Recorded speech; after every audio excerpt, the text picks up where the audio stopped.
Hey everybody, it is real talk time. I got a lot of changes happening in my life right now.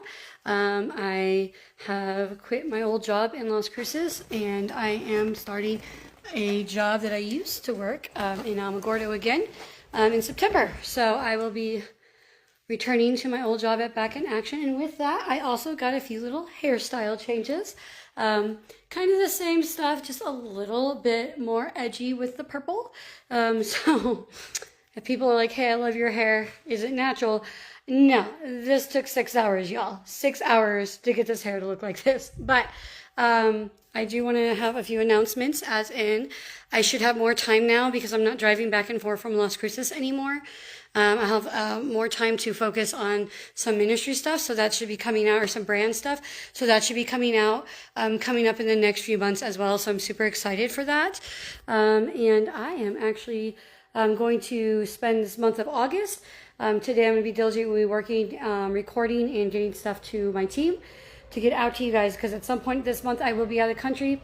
I am headed to Spain, so maybe the next real talk will be in Spain or in Italy. I don't know.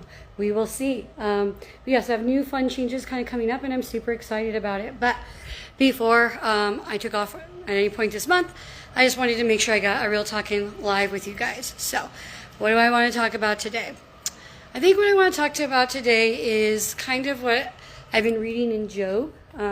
I've been really on a healing journey, which you guys have known for a really long time, for years.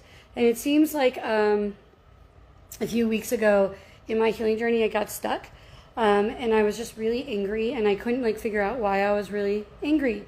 And I was working on some deep inner healing things and going to pastors and going to some trusted advisors and really saying hey, I'm really mad at God. I'm really mad at him for something, and I can't I can grasp it, but I don't know how to move forward from it.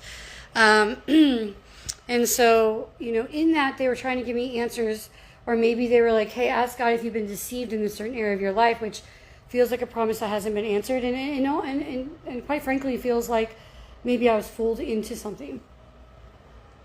And God didn't quite answer it. And he just, when I asked that, he said, Rachel, I really felt like there was a presence in my heart saying Rachel, it's not about the answer. It's about the relationship that I want to walk with you in this process. Because no matter the answer, you're going to be hurt and you're going to have questions. And I would rather show you in relationship and heal you in relationship, that when I make a promise, or when something what do we do when there's a prophecy and it doesn't come true, or when these things happen, as humans, we get wounded sometimes. And I felt like God was just saying, I want to make sure that I'm walking this with you, because it's not about the answer, but it's about the relationship I want to have with you in this. And so for the first time in my life, as I was sitting here and we were talking about it, I kind of stopped him and I was like, listen, unless I'm being openly deceived, and God is telling you I'm being openly deceived, I don't want to actually talk about this right now, because I rather would walk it out with God. I don't actually want an answer. I want the presence of God to fill me in this. And so I've been reading Job, and I kind of was thinking about this because I do have some friends that when I would talk to them about the situation, they would usher in the presence of God instead. They wouldn't try to give me an answer. They would be like, dude, let's just praise and worship, or let's just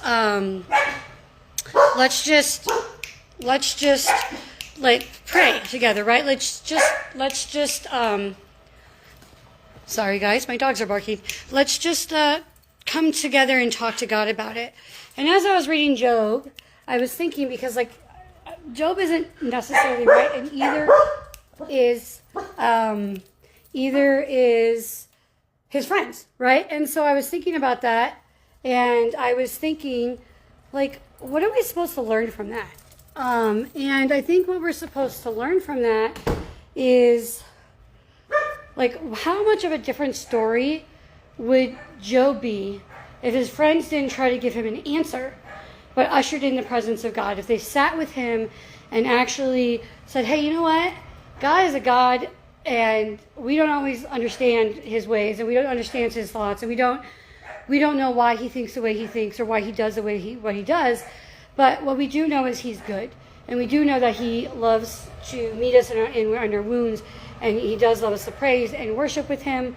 And so why don't we just all praise God together? Why don't we all just pray God with God? Like, let's pray instead of trying to answer him. And I was thinking about like how much we as humans just really love knowledge. And I don't know if we always love the presence of God in that. Like, we would rather just have an answer, but don't necessarily want to meet our Father or in that process. And I have kind of come to a point after 3 years, wish it would have been sooner, wish I would have done this sooner, that I don't really care about what the answer is, but I really want my Father to come meet me and walk me through it, because either way, there's wounds, there's hurts, there's anger, there's bitterness, and whether he brings that promise back around, like, it has to be in a new, like, that's the word he gave me is, Rachel, I want you to start with a new wineskin. Like, you're not going to put new wine in an old wineskin. You need to put new wine in a new wineskin. And so either way, like, I need him to come into this space with me, and I need to heal from everything that's happened in the last 3 years. The things that I believe that didn't come about, the pain, the hurt, the people that have hurt me, the people I've hurt. And I need him to come and actually heal those spots. And so instead of like saying, okay, God, I need to know what's the answer, I'm saying, or even arguing, like I've been arguing with people, like, this is not the God I know, and how about with Noah, and how about with Abraham, like, things take time, and things take process, and it doesn't always look the way it's supposed to look, and that's so true. It's so true. Like, we can't base a God promise and what God says on what we know as humans, because, y'all, if Abraham was going to tell his friends, like, hey, God told me that I need to sacrifice my son, and none of his friends would be like, oh yeah, that's a good idea. I'm sure God said that. And they would actually have biblical references to say, no, this is not okay. But it was what God wanted, and there was a purpose and a reason. And so I think sometimes we are too quick to try to find an answer from our human knowledge and the things that we think is good, and try to define goodness on God through that, versus just joining him in relationship in this area and letting him walk it through and helping him. He will not wound, he will not leave pains, he will not hurt you, he will not put you to shame, which is a lot of things that I struggle with. I'm like, I'm going to feel very shameful if this doesn't come around. I believed in you, I had faith, and I'm going to feel a lot of shame, and I'm going to look like a fool. It was like my biggest thing. Like, I was so mad at God because I was like, I don't want to look like a fool, and I don't want to have shame. But then I know that if I walk this out with God, if I don't try to find the answer, if I don't try to force things, like if I just go, okay, God, like, this hurts, and I want to walk it with you, and I want you to teach me, and I want to come out the other end in relationship with you, knowing that I'm not going to feel like a fool, and I'm not going to have shame, and I know that you will do it in a loving way.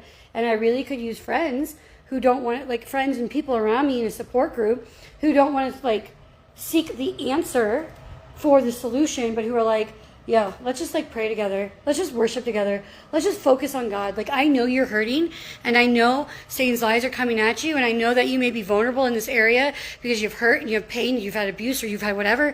And so we're here as your friends to like support you and lift you up in prayer and lift you up in praise. And we're just going to usher in the presence of God in this moment, not try to give you any answers, not try to tell you if you're right or wrong, because that's what happened, right? Job's friends were just like, oh, how could you say these things? And then like try to like come up with a human solution. But you know, how many times have we been Job's friends? I sure as heck has been Job's friends. People have definitely been Job's friends to me. And it's not that I'm not appreciative of them or I don't love them. It's like the lesson, like, what is God teaching us? Why is this in the Bible? What is God trying to show us? What is he saying to us?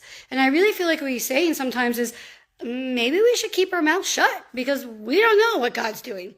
And each and everybody has an individual relationship with God with different promises, different purposes, and God can usher in things that we can never ever think about. Like, no one would think Abraham's story would have happened.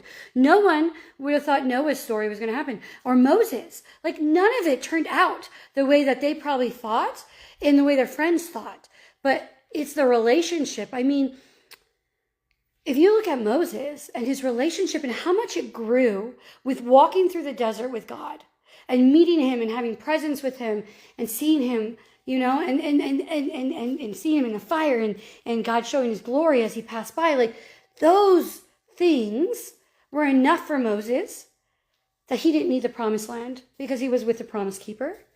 And so I think I am really someone who loves knowledge, and I'm someone who loves to like know things, and God does speak to me, and there's times that I know things before other people do, but like that doesn't take the place of who God is and the relationship and what he's trying to do in me. And so I need to refocus, I need to reshift, and I need to start being a friend. One, I need to be a friend who, instead of tries to give answers to my friends when I don't know the answer, ushers in praise and worship and prayer and just the presence of God when they're in their weakest moment, when they're hurting, and when maybe they can't do that on their own. And then two, like, to ask for that. Instead of asking for answers, and like, I used to do this all the time. I go to like prophets and be like, well, what is God saying? What is God saying? And like, God wouldn't say anything. Like, they always say, dude, it's dark. I can't see.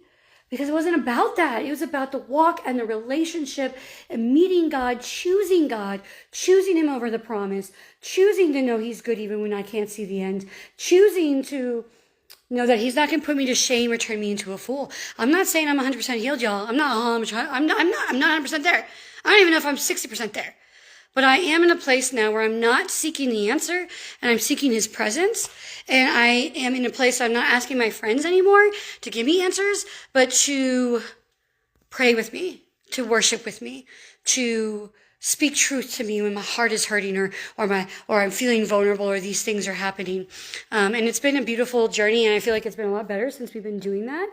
And I'm super excited to kind of hopefully continue walking in that. There's probably going to be times that, I'm still learning, I'm still growing. I'm going to need some push like back to be like, Rachel, remember, you don't need the answer. You just need to walk with God. Like, that may happen a few times, and I'm okay with that. So I don't know what your guys' thoughts are about this. What do you guys think about this? How do you feel about this? Do you guys ever feel like you have been around Job's friends when you wanted really just to be ushered into the presence of God? Have you ever felt like you have been a Job friend and have actually tried to give information and answer questions without God or on your own knowledge? Please hit me down in the comments, and I will see you guys soon.